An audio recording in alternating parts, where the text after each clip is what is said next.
Hello everyone. तो आज हम क्लास 12th का चैप्टर नंबर 3 मैट्रिसेस करेंगे। तो सबसे पहले हम ये वर्ड समझ लेते हैं कि एक वर्ड मैंने यहाँ पे मैट्रिक्स लिखा हुआ है और दूसरा मैट्रिसेस लिखा हुआ है। तो मैट्रिसेस हमारा मैट्रिक्स का प्लूरल है, मैट्रिक्स का प्लूरल है और मैट्रिक्स सिंगुलर हो गया यहाँ पे। ठीक है, तो मैट्रिक्स अगर एक मैट्रिक्स की बात करें तो वहाँ पे वर्ड यूज़ कर लेंगे मैट्रिक्स, और बहुत सारे मैट्रिक्स होंगे तो उसे बोलेंगे हम मैट्रिसेस बोलते हैं। ठीक है, तो चलिए स्टार्ट करते हैं कि मैट्रिक्स होता क्या है। तो मैट्रिक्स क्या होता है? एक ऐसा स्ट्रक्चर जहाँ पे हम नंबर्स और फंक्शन, नंबर्स कह लो या फंक्शन कह लो, उनको हम रो और कॉलम में अरेंज करते हैं। ठीक है, एक ऐसा स्ट्रक्चर जहाँ पे नंबर्स को रो और कॉलम में अरेंज करते हैं उसे कहते हैं हम मैट्रिक्स कहते हैं। ठीक है, तो सिंपली हम बात करें तो जैसे मैंने सपोज दैट कि 1 2 3 4 5 6, तो ये हमारी हॉरिजॉन्टल लाइन को हम रो कहते हैं और वर्टिकल लाइंस को क्या कहते हैं? हम कॉलम्स कहते हैं। हॉरिजॉन्टल लाइन को रो कहते हैं और वर्टिकल लाइंस को हम यहाँ पे कॉलम कहते हैं। ठीक है, तो अगर हम इस स्ट्रक्चर में अरेंज कर रहे हैं नंबर्स को, अगर हम इस स्ट्रक्चर में अरेंज कर रहे हैं नंबर को, उसी को हम मैट्रिक्स कहते हैं, उसी को हम मैट्रिक्स कहते हैं यहाँ पे। ठीक है, तो इसकी डेफिनेशन एनसीईआरटी के अकॉर्डिंग देखा है या किसी बुक के अकॉर्डिंग हम देखें तो matrix is a rectangular arrangement of number and function. ठीक है, मैट्रिक्स क्या होता है? एक रेक्टेंगुलर अरेंजमेंट होता है नंबर्स और फंक्शन का। ठीक है, तो हम इसकी डेफिनेशन लिखना चाहें तो लिख सकते हैं यहाँ पे। तो मैट्रिक्स इज रेक्टेंगुलर अरेंजमेंट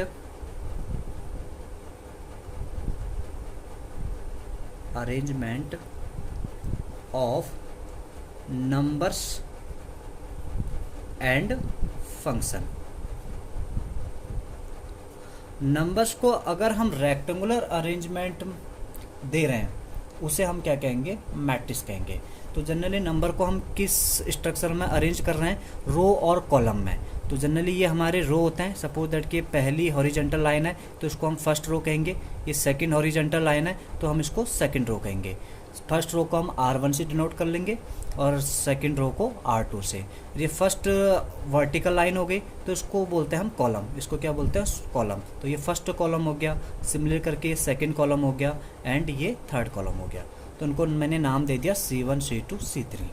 ठीक है, तो मैट्रिक्स एक ऐसा स्ट्रक्चर होता है जहाँ पे हम नंबर्स को रो और कॉलम में अरेंज करते हैं, इसी को ही हम क्या कहते हैं? मैट्रिक्स कहते हैं।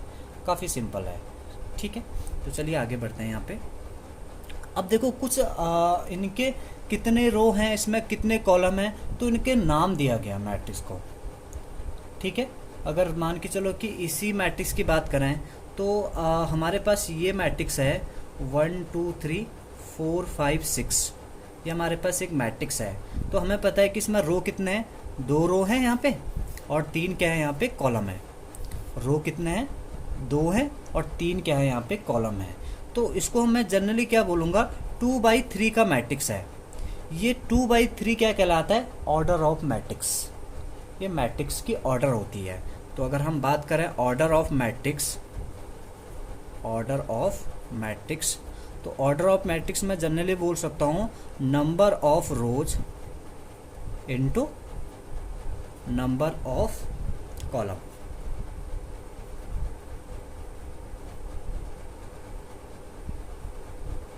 ठीक है, तो number of row into number of column, इसे क्या कहते हैं हम? Order of matrix.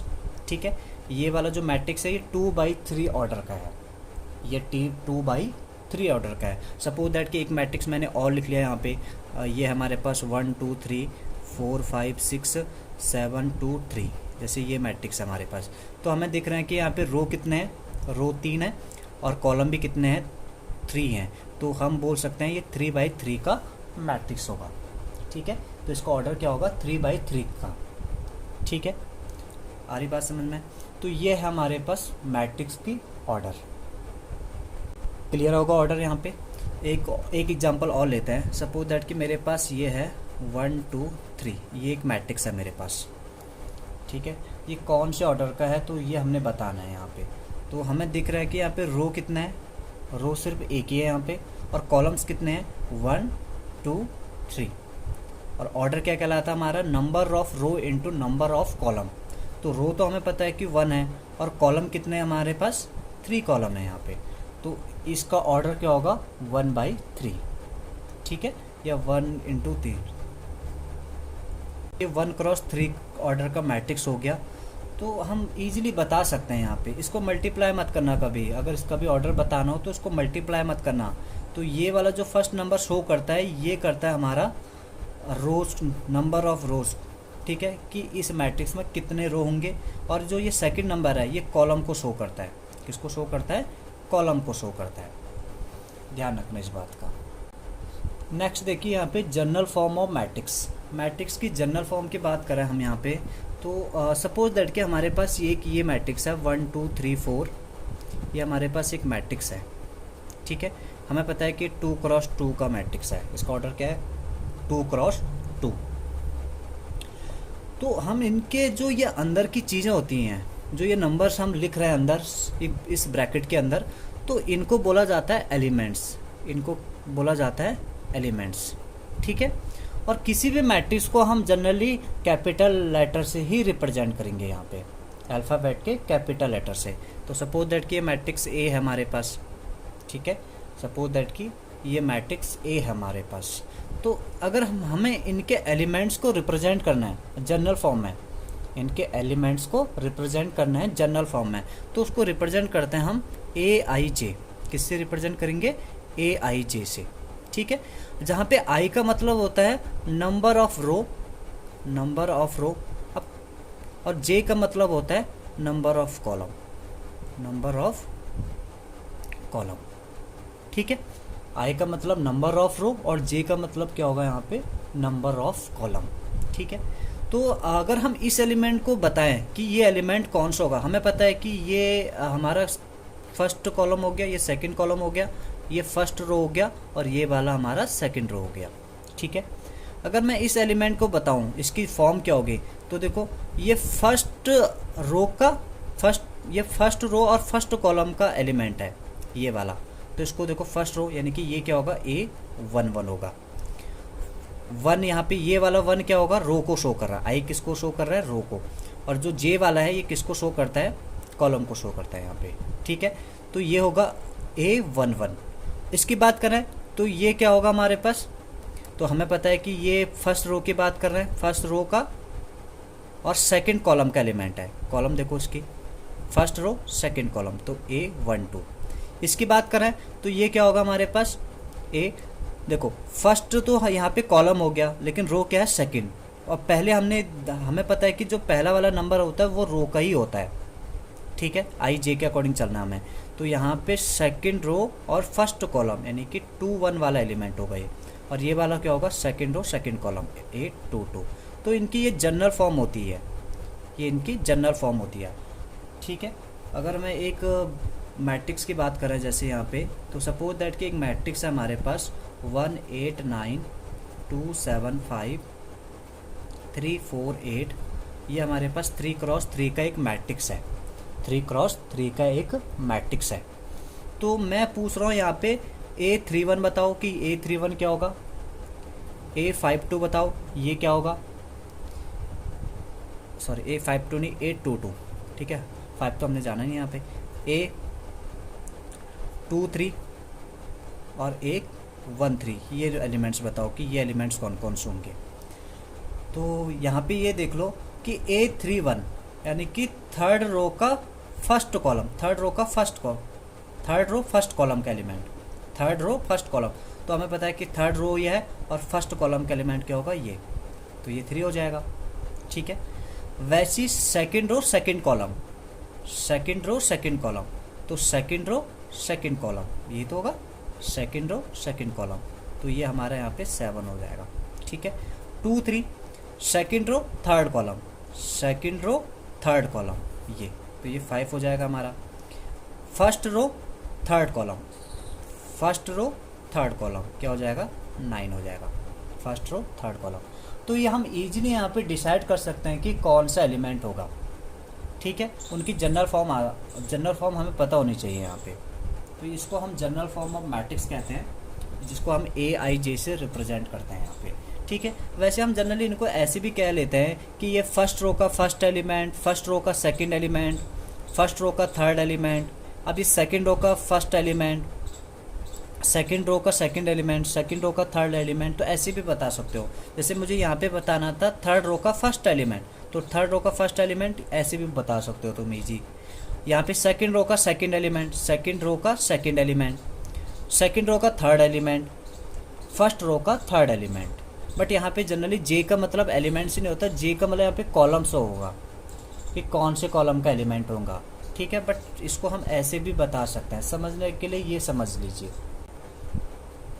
नेक्स्ट देखिए यहाँ पे type of matrix,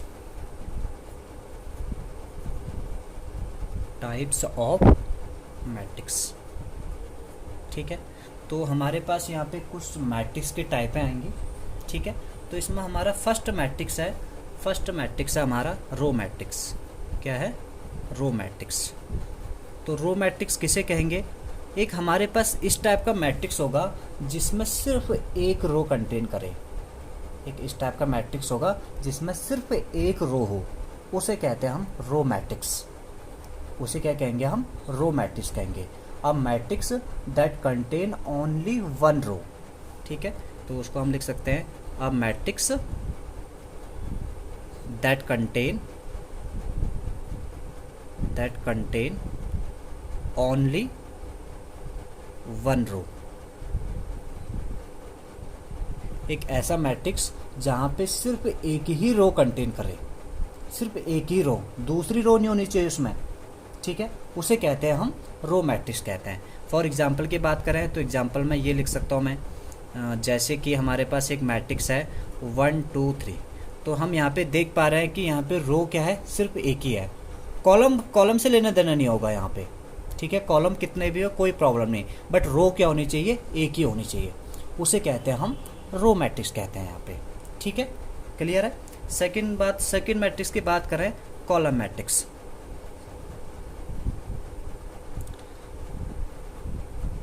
column matrix.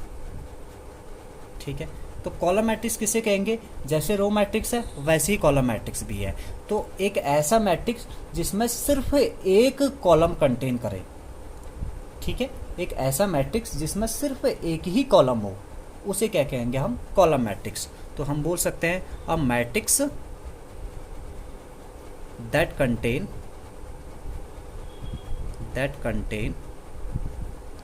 Only one column.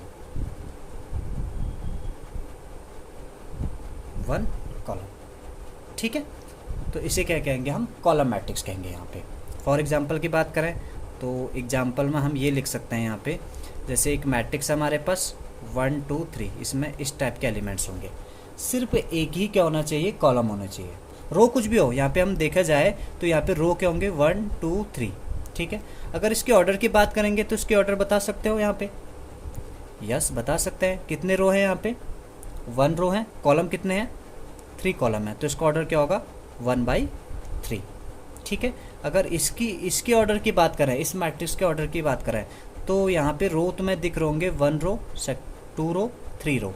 तो 3 तो हो गए रो, लेकिन कॉलम कितने हैं? 1। तो 3 क्रॉस 1 इसका क्या हो जाएगा? ऑर्डर हो जाएगा यहाँ पे। ठीक है, थर्ड मैट्रिक्स है हमारे पास। थर्ड मैट्रिक्स है रेक्टेंगुलर मैट्रिक्स। थर्ड मैट्रिक्स क्या है हमारे पास? Rectangular matrix. अभी रेक्टेंगुलर मैट्रिक्स क्या होता है?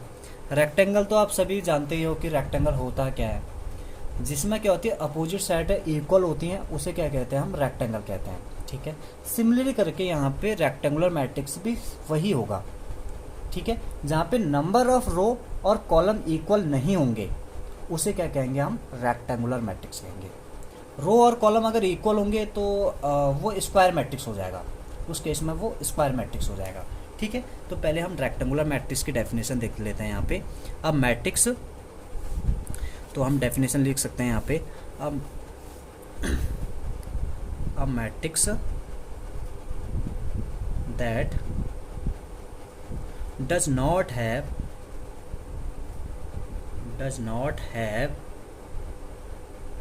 equal number of row equal number of row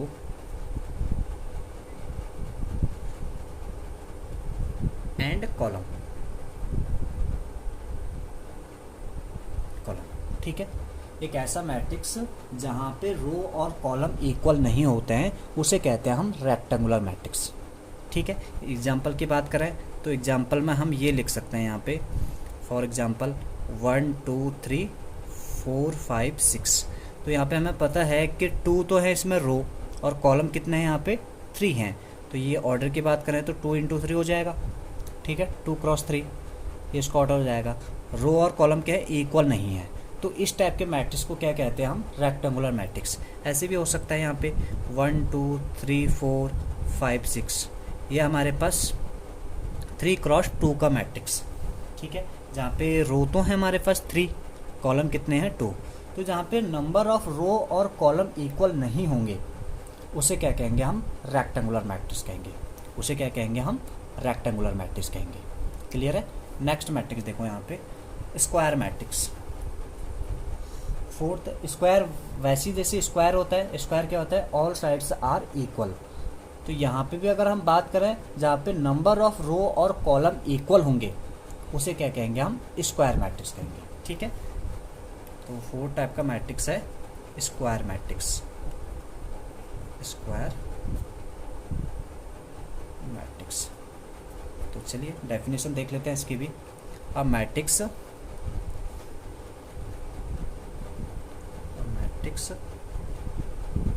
that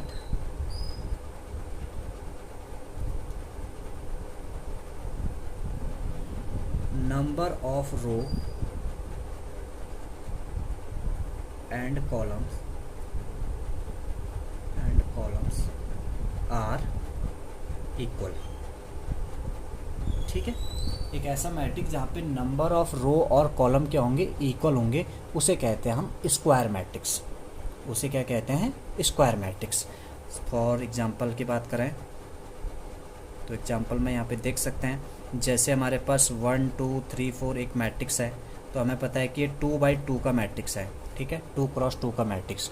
तो यहाँ पे 2 रो हैं, 2 ही कॉलम है, तो इसे क्या कहेंगे हम, एक स्क्वायर मैट्रिक्स है इसका मतलब। ठीक है, अगर दूसरी एग्जाम्पल की बात करें तो जैसे 1 2 3 4 5 6 7 8 9, तो ये हमें पता है कि किस टाइप का मैट्रिक्स है, 3 क्रॉस 3 का।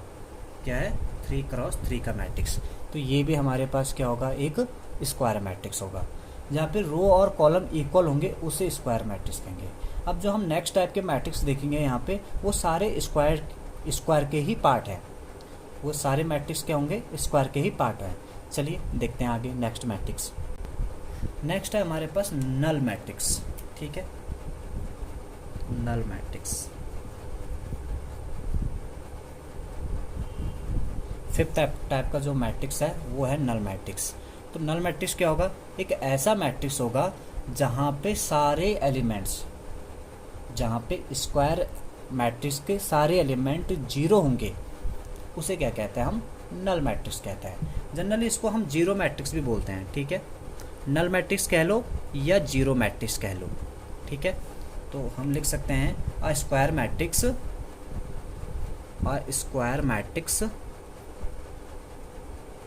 Matrix which have all elements are 0, all elements are 0। ठीक है, एक ऐसा स्क्वायर मैट्रिक्स होगा जहाँ पे सारे एलिमेंट्स क्या होंगे, 0 होंगे, उसे कहते हैं हम जीरो मैट्रिक्स। ठीक है, जैसे ये हो गया 0 0 0, तो हमें पता है कि 2/2 का जीरो मैट्रिक्स है। ठीक है, एक मैट्रिक्स की बात करें तो 0 0 0 0 0 0 0 0 0, और हमें पता है कि 3/3 का जीरो मैट्रिक्स है यहाँ पे। ठीक है, तो इसको हम जनरली जो डिनोट करते हैं यहाँ पे, तो हम इसको डिनोट करते हैं कि एक थोड़ा सा बड़ा सा ओ बना देना यहाँ पे।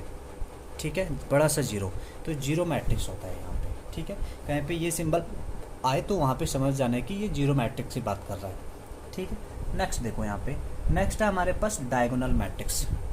6 टाइप का जो मैट्रिक्स है वो है डायगोनल मैट्रिक्स। तो डायगोनल मैट्रिक्स क्या किसे कहते हैं हम? एक ऐसा स्क्वायर मैट्रिक्स होगा जहाँ पे डायगोनल्स के एलिमेंट्स तो नॉन जीरो होंगे, डायगोनल्स के elements non zero, other elements क्या होंगे? Zero, other elements zero. तो हम लिख सकते हैं यहाँ पे definition, a square matrix, a square matrix which have diagonal elements are non-zero, other elements are zero, other elements क्या होंगे? जीरो होंगे, उसे कहते हैं हम डायगोनल मैट्रिक्स। तो सिंपली हम इसकी बात करें तो इस टाइप का मैट्रिक्स हो जाएगा 1 0 0 0 2 0 0 0 3। तो एक इस टाइप का मैट्रिक्स तो मैं दिख रहा है यहाँ पे, डायगोनल्स के एलिमेंट तो मैं दिख रहे होंगे ये नॉन जीरो हैं, बाकी अदर एलिमेंट्स क्या हैं? जीरो हैं। तो इसे कहते हैं हम डायगोनल्स एलिमेंट, डायगोनल्स मैट्रिक्स। अब तुम यहाँ पे एक बात सोच रहे हो कि डायगोनल्स तो इधर को भी होता नहीं, मैट्रिक्स की बात करें तो हमेशा डायगोनल इस साइड को ही लिया जाएगा यहाँ पे, ठीक है। तो यही हमारा डायगोनल होता है मैट्रिक्सेस में, ये डायगोनल नहीं होगा, ठीक है, इस बात का ध्यान रखना। नेक्स्ट बढ़ते हैं हम यहाँ पे। नेक्स्ट है हमारे पास स्केलर मैट्रिक्स। 7 टाइप का जो मैट्रिक्स है वो है स्केलर मैट्रिक्स, स्केलर मैट्रिक्स। तो देखिए यहाँ पे स्केलर मैट्रिक्स किसे कहेंगे? एक ऐसा डायगोनल मैट्रिक्स हो जाए, ठीक है, एक ऐसा डायगोनल मैट्रिक्स होगा जहाँ पे डायगोनल्स के एलिमेंट इक्वल हों, जहाँ पे डायगोनल के एलिमेंट सेम हो क्या हो या इक्वल हो, ठीक है, उस टाइप के मैट्रिक्स को क्या कहते हैं हम? स्केलर मैट्रिक्स, ठीक है। एक ऐसे स्क्वायर मैट्रिक्स या ये डायगोनल का ही पार्ट है, क्योंकि हम इसकी बात करें तो इस पर डेफिनेशन देख लो यहाँ पे, अब matrix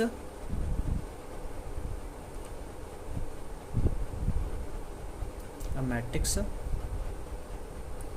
which have all elements are zero, all elements are zero,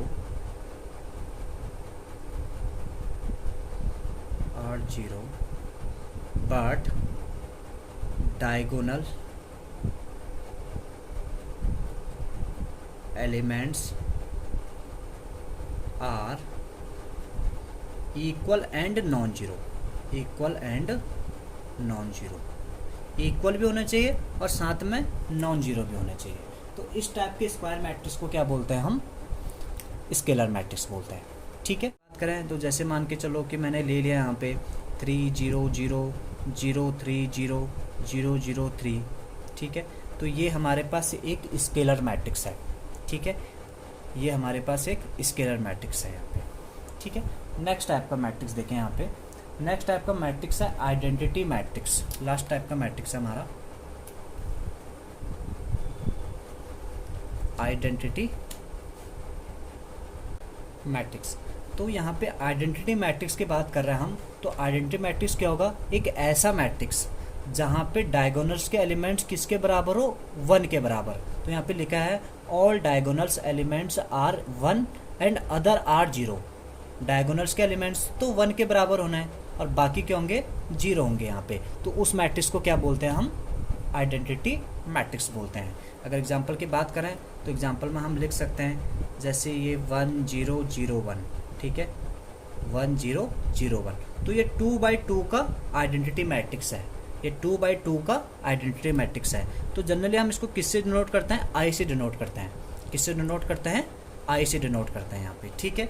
अगर हम एक 3/3 मैट्रिक्स की बात करें तो 3/3 का भी हम लिख सकते हैं यहाँ पे 1 0 0 0 1 0 0 0 1। तो ये हमारे पास क्या है? 3/3 का आइडेंटिटी मैट्रिक्स है। 3/3 का ये आइडेंटिटी मैट्रिक्स है यहाँ पे, ठीक है। क्लियर है यहाँ पे आइडेंटिटी मैट्रिक्स। देखो अगर हम एक बात करें यहाँ पे, किसी बुक में देखो बहुत सारी अगर कभी क्वेश्चन वगैरह आता है तो कभी वहाँ पे I2 लिखा आएगा। तो I को तो हम किससे रिप्रेजेंट करना है कि ये आइडेंटिटी मैट्रिक्स है, ठीक है। I2 का मतलब होता है 2/2 का आइडेंटिटी मैट्रिक्स, ठीक है। इसका मतलब ये I2 है, ये वाला 2/2 का आइडेंटिटी मैट्रिक्स।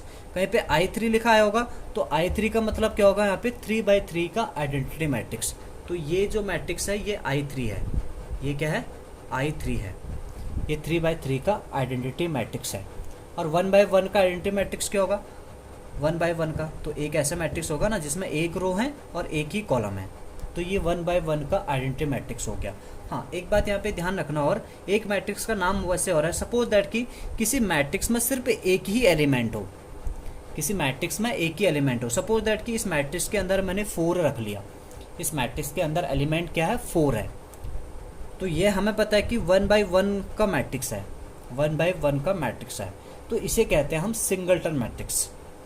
किसी मैट्रिक्स के अंदर सिर्फ एक एलिमेंट से बिलोंग करता हो, सिर्फ एक एलिमेंट हो, उसे कहते हैं हम सिंगलटन मैट्रिक्स, उसे कहते हैं हम singleton matrix, singleton matrix. I hope आपको ये सारा क्लियर हो।